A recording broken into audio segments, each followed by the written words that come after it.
오늘 사순제 3주 복음서는 사람들이 예수님 앞에 와서 빌라도 총독의 학살 사건들을 보고를 하자 예수님의 대답은 실로암 탑이 무너졌을 때 그 죽은 18사람 그 예를 들면서 너희도 회개하지 않으면 모두 그렇게 멸망할 것이라고 말씀하십니다. 예수님의 이 말씀은 인간 세상의 참사들이 다 모두 남의 일이 아니라 나의 일이라는 말씀입니다.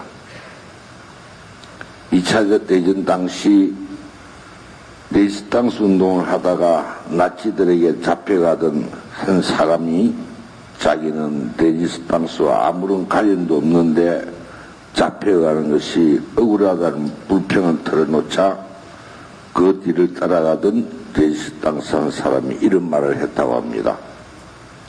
당신이나 나나 레지스탕스 운동에 아무런 협조도 하지 않았기 때문에 우리 모두는 이렇게 끌려가고 있지 않소.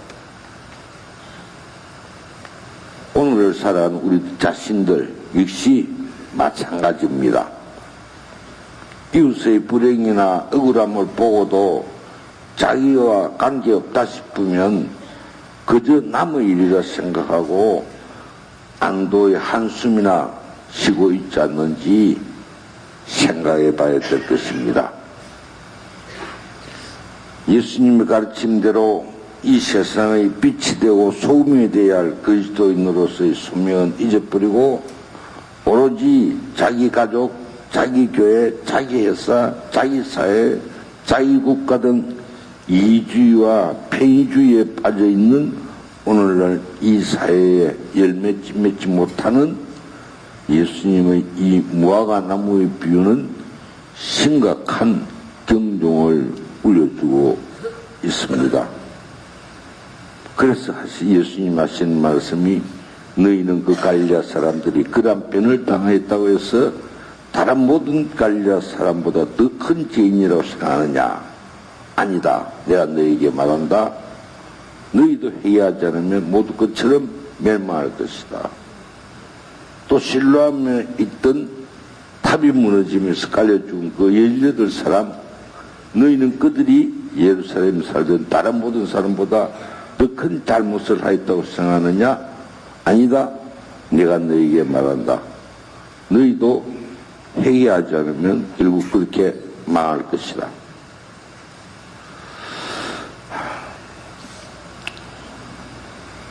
어느 가톨릭 잡지에 실렸던 기사 하나 소개를 해드리죠. 한번 잘 들어보세요. 남아메리카에 사는 사람은 대부분 가난합니다. 부자는 불과 얼마 되지 않습니다. 산 비센테시도 마찬가지입니다. 부자들은 햇님 마을이라 부르는 엘솔 구역에 모여 삽니다. 그곳의 집들은 하나같이 어리어리하고 집집마다 갖가지 꽃들로 잘 가꾸어진 정원들이 널찍하게 자리 잡고 있습니다. 그 큰 집에는 집안의 흐드러진 일을 하는 하녀며 정원을 가꾸는 정원사, 아이들 돌보는 부모며 음식을 만드는 요리사, 운전기사 등이 딸려 있습니다.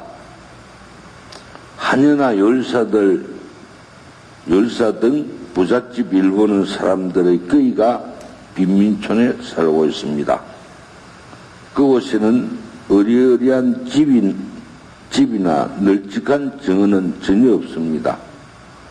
단지 자그마한 단칸방에 할아버지, 할머니들 등 친구 등 집안 식구 모두가 모여 살고 있습니다. 그 지역엔 수도도 화장실도 없습니다. 길도 아스팔트 포장이 안 된 진흙길 그대로 이어서 아이들은 더러운 무릉둥이나 비만 오면 진창이 되는 흙구덩이 속에서 놉니다. 가족들의 옷을 살 돈이 없어 아이들은 벌거숭이로 다녔고, 식구들 누구도 어느 음식은 실컷 먹어본 적이 없었습니다. 빈민촌에 사는 사람은 어른이고 아이고 할 것 없이 학교에 다닐 수가 없습니다. 학교도 드물 뿐 아니라 학비를 내거나 학용품 하나를 제대로 살 수가 없는 형편이기 때문입니다. 이 빈민촌에도 성당은 있지만 아주 작고 가난하여 모든 신자들이 다 들어갈 수 없습니다. 본당 신부님도 그들의 살림을 도와줄 수 없는 처지입니다. 거의 대부분의 땅은 부자들이 소유하고 있고, 짜투리 땅을 갖고 있는 사람일지라도 겨우 옥수수나 감자, 채소나 조금씩 먹거나 닭 몇 마리를 칠 정도일 뿐입니다. 더구나 가족들의 생계를 위해 돈을 벌려고 해도 취직할 곳이 없습니다. 반면에 엘솔에 있는 성당은 웅장하여 멀리서도 잘 보입니다. 성당의 바닥과 기둥은 화려한 대리석으로 만들어졌고, 사방의 유리창은 휘황찬란한 생유리로 꾸며졌으며, 종탑도 그 도시에서 가장 높게 세웠습니다. 성당이 이처럼 아름답고 유명했기 때문에 많은 관광객이 찾아옵니다. 그들은 주변의 엘솔 별장지를 둘러보며 감탄합니다. 이 얼마나 아름답고 깨끗하고 하며 풍요로운 도시인가. 진작 빈민촌에 사는 가난한 사람들은 그들이 사는 도시에 대해 알고 싶어도 둘러볼 수 없고, 그들도 구경시켜줘야 한다고 말하는 사람도 없습니다. 다들 가난에 찌들어 비참하게 살고 있지만, 그들에게 관심 갖는 관광객들은 다만 가난이란 저렇게 슬픈 일이야, 가난하지 않는 우리는 얼마나 다행인가, 하느님께 감사드릴 뿐이지 하고 말할 뿐입니다. 그리고는 이 즐거운 관광을 마음껏 즐기며 떠나갑니다. 주일이 되면 엘솔 사람들은 값비싼 옷을 차려입고 화려한 장승구를 단 채 고급 승용차를 타고 엘솔 성당으로 몰려듭니다. 가난한 이들은 부자들 앞에 나서기를 꺼려했고, 부자들도 그들을 싫어했기 때문에 그 성당에 오지 않습니다. 다만 전혀 오갈 데 없는 거지들만이 성당 앞 계단에서 미사가 끝나기만을 기다렸다가 구걸하였습니다. 그들은 몇 푼 받은 돈으로 몇 끼를 해결할 뿐 다른 아무 희망도 갖고 있지 않습니다. 언젠가는 작은 집을 마련해 본다든지, 깨끗한 옷을 한 벌 장만한다든지, 하루에 3끼 제대로 식사를 한다든지 등은 거의 생각할 수 없고, 더구나 아이들이 공부한다는 것은 꿈에도 생각하지 못할 일이었습니다. 어느 일요일 두 꼬마가 부자들의 성당으로 미사 참여하러 갔습니다. 그들은 성당 문 앞에서 있다가 뒷발꿈치를 들고 조심스럽게 살금살금 들어갔습니다. 둘 다 맨발이었기 때문에 아무 소리도 나지 않았습니다. 꼬마들의 몸에 때가 끼어 냄새가 났고 옷도 낡고 깨져져했습니다. 그들이 들고 있는 비닐봉지에는 곰팡이 쓴 빵 조각과 식빵 부스러기, 감자 씨알과 지가 파먹다만 치즈 몇 조각이 들어있었습니다. 이 음식들은 두 꼬마가 엘솔에 있는 쓰레기통에서 주워온 것으로 그들의 주일날 하루 양식이었습니다. 꼬마들이 제대를 향해 중앙 통로를 지나가려고 할 때 성당지기가 그들을 보고 깜짝 놀라 달려왔습니다. 그들에게서 심한 냄새가 풍기자 몇몇 부인들이 몹시 못마땅한 표정으로 인상을 찌푸렸습니다. 당장 나가지 못해. 여기 너희가 올 곳이 아니야. 너희 성당으로 가.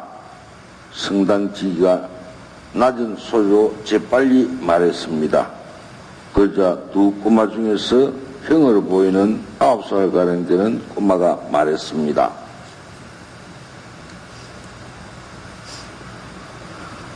우리는 여기에 있는 부자들이 하느님께 기도할 것이 있어 왔단 말이에요. 사실 자기들의 나이를 정확하게 아는 아이는 없었습니다. 며칠 전 아무도 없을 때 우리는 이 성당에 와서 기도를 했었는데 그때는 하느님이 안 계셨나 봐요. 그때도 우리가 기도한 것을 안 들어주셨고 지금까지 아무 소식이 없거든요. 그래서 오늘같이 부자들이 모여 있을 때는 하느님도 계실 것 같아서 다시 찾아온 거예요. 부자 신자들이 이렇게 많이 있으니 하느님도 분명히 계실 것이고 저들의 기도도 들어주실 거라고 생각해요. 헛된 소리 하지 말고 빨리 나가. 성당지기는 팔을 펴서 제대로 가는 길을 가로막으며 그들을 몰아내려고 했습니다. 그러나 두 꼬마는 이미 식당 아줌마나 쓰레기통을 못 뒤지게 하는 경찰들 사이를 빠져나오는데 익숙했기 때문에 잽싸게 성당지기의 팔을 빠져나와 제대 쪽으로 달려갔습니다. 그리고 성당지기가 놀랄 새도 없이 큰 아이가 제대 위에 걸려있는 십자가를 향하여 소리쳤습니다. 부자들의 하느님, 우리에게도 엘솔에서 부자로 사는 엄마 아빠를 보내주세요. 우리 엄마는 죽었습니다. 제발 부자 부모님을 선물로 보내주세요. 이 기도를 들어주신다면 우리가 가지고 있는 이 음식을 몽땅 드리겠습니다. 사실 오늘은 재수 좋게 많이 주었습니다. 오늘 아침에 얻은 것을 하나도 먹지 않고 그대로 다 가져왔습니다. 그리고 나서 그 아이는 제대청기를 뛰어 올라가 비닐봉지를 제대 위에 올려놓았습니다. 오늘 우리들이 아직 아무것도 못 먹었다는 것을 하느님은 아실 것입니다. 그 아이가 덧붙여 말했습니다. 맨 앞줄에 앉았던 부인들이 깜짝 놀라 소리를 질렀습니다. 보고사들도 뒤로 물러서고 미사 드리던 신부님도 미사를 중단한 채 그 더러운 비닐봉지를 바라보고 있었습니다. 그 봉지는 눈같이 흰 실로 곱게 수놓은 제대 위에 십자가와 그 좌우에 놓여있는 백악꽃꽂이와 함께 제대 위에 놓여 있었습니다. 그 순간 성당지기가 두 아이를 붙잡아 입을 틀어막고 청기에서 끌어내려 입구 쪽으로 끌고 갔습니다. 아이들은 몸을 마구 비틀어 흐느끼면서 외쳤습니다. 부자들을 더 사랑하시는 하느님, 제발 우리 좀 도와주세요. 성당 입구에 가까워지자 그들은 더 크게 악을 썼습니다. 큰아이가 성당지기의 손가락을 물며 저항했지만 워낙 힘이 센 성당지기였기에 아무 소용이 없었습니다. 그 아이들은 계속 소리만 질렀습니다.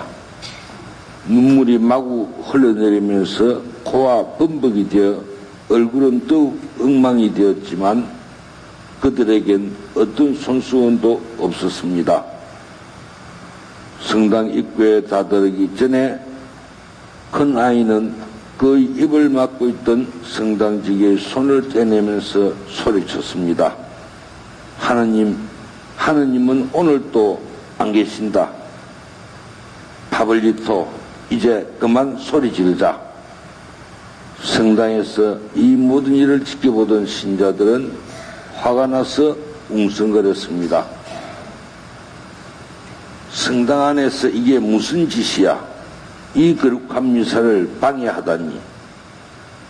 계속 침묵을 지키시던 신부님도 얼굴을 찌푸렸습니다. 마침내 성당 지기는 두 해방꾼을 쫓아내는데 성공하고는 성당 계단을 내려다보며 하느님 감사합니다 하고 중얼거렸습니다.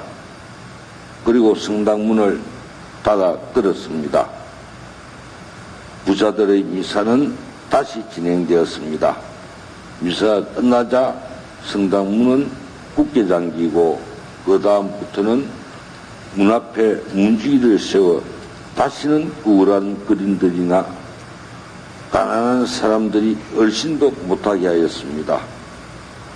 가난한 사람들은 절대로 들어갈 수 없게 된 성당이었습니다. 물론 남미의 그 성격을 이제 알아야 되죠. 남미 교회의 그 성격을. 거기 2%의 사람들이 98%의 사람들을 지배하고 있습니다. 빈부격차가 그렇게 심하죠. 오늘 우리나라에도 그게 심해가지요. 예. 전 세계적으로도 마찬가지죠.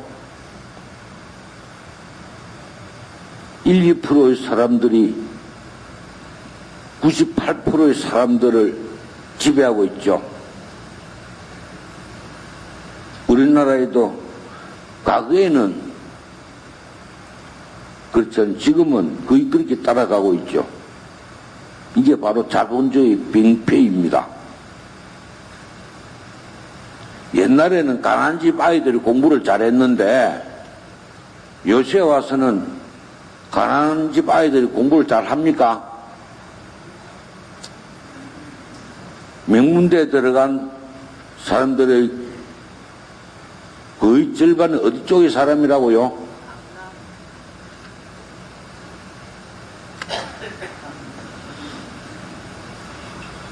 정말 그 불쌍한 두 꼬마의 그 기도 소리, 정말 그들이 가져온 그 쓰레기통에 띄져온 그게 그들에게는 그렇게 귀중한 거죠.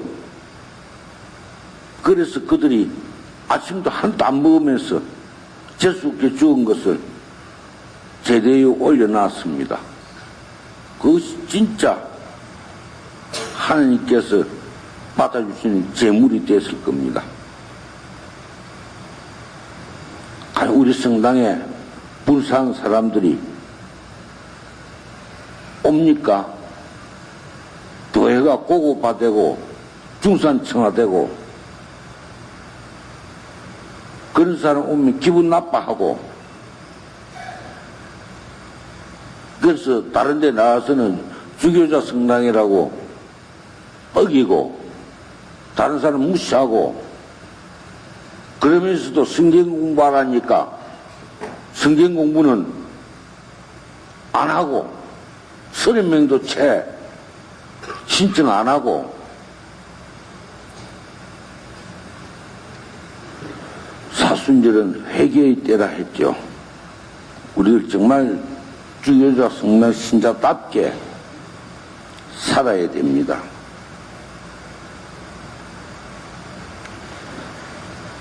그래서 오늘 예수님 무화과 나무 비유 들었습니다. 정말 그런 성당이 된다면 회개의 열매가 열려야 됩니다. 참 포도지기가 마음이 좋아가지고 1년만 더 낳아주십시오. 제가 주기를 파고 그름을 주겠습니다. 그럼 내년에는 열리겠지요. 그러나 내년에 그래도 안 열리면은 내가 오늘 이런 강론을 해도 제대로 못 알아듣고 맨날 이기주의적으로 그러기만 산다면은 이 사순절에 회개의 열매를 맺지 못한다면은 다른 사람 그 불행한 일들이 남의 일이라고 생각한다면은 예수님 오늘 이 희망정보의 말씀을 기꺼이 듣는 사순절이 되도록 노력합시다. 아멘.